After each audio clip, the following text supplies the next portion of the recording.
నమస్కారం పిల్లలు. ఈరోజు మనం వినబోయే కథ ధైర్యం, నిజాయితీ గురించి చెప్పే ఒక సరదా కథ. మరి ఆలస్యమెందుకు? కథలోకి వెళ్ళిపోదాం. చాలా కాలం క్రితం విక్రముడు అనే ఒక ధైర్యమైన రాజుండేవాడు. అతడు ఎప్పుడూ సత్యాన్ని ప్రేమించేవాడు మరియు న్యాయం చేయడమే అతని జీవితం. ఒకరోజు రాజు విక్రముడు అడవిలో నడుచుకుంటూ వెళ్తున్నాడు. అప్పుడే ఒక చెట్టుపై నుంచి నవ్వు వినిపించింది.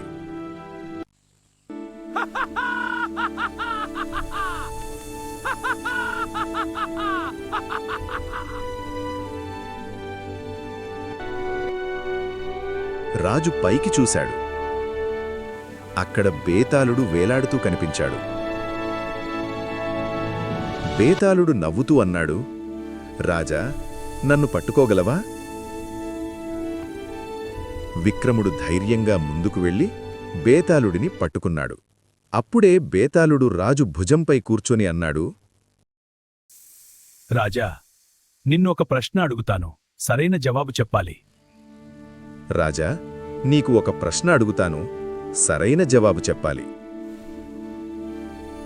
విక్రముడు నవ్వుతూ తల ఊపాడు. బేతాళుడడిగాడు, ఒక చిన్న పిల్లాడు అబద్ధం చెప్పి ఒక మిఠాయి పొందితే అది మంచిదా? మళ్ళీ అడుగుతున్నాను. ఒక చిన్న పిల్లాడు అబద్ధం చెప్పి ఒక మిఠాయి పొందితే అది మంచిదా? రాజు కొద్దిసేపు ఆలోచించాడు. అబద్ధం చెప్పి మిఠాయి పొందితే ఏంటి? మిఠాయి అయితే దొరికింది గదా. కాని అబద్ధం చెప్పడం తప్పు. అది తాత్కాలిక సంతోషాన్నే ఇస్తుంది. రాజా విక్రమా, సమాధానం తెలిసి మౌనంగా ఉంటే నీ శిరస్సు చీలిపోతుంది. తెలియకుండానే చెప్పితే నీ ప్రాణం నా చేతిలో పోతుంది.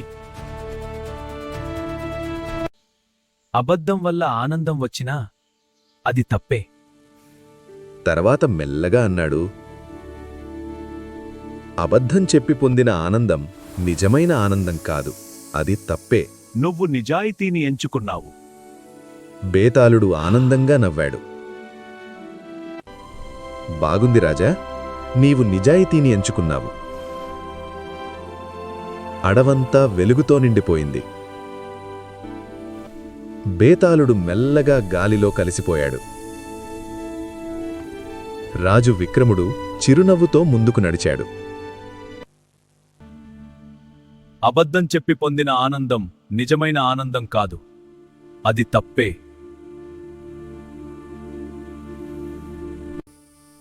పిల్లలు, అబద్ధం చిన్నదైనా పెద్ద సమస్యను తెస్తుంది.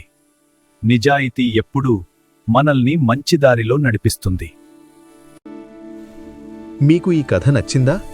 మరిన్ని కథల కోసం మళ్ళీ కలుద్దాం.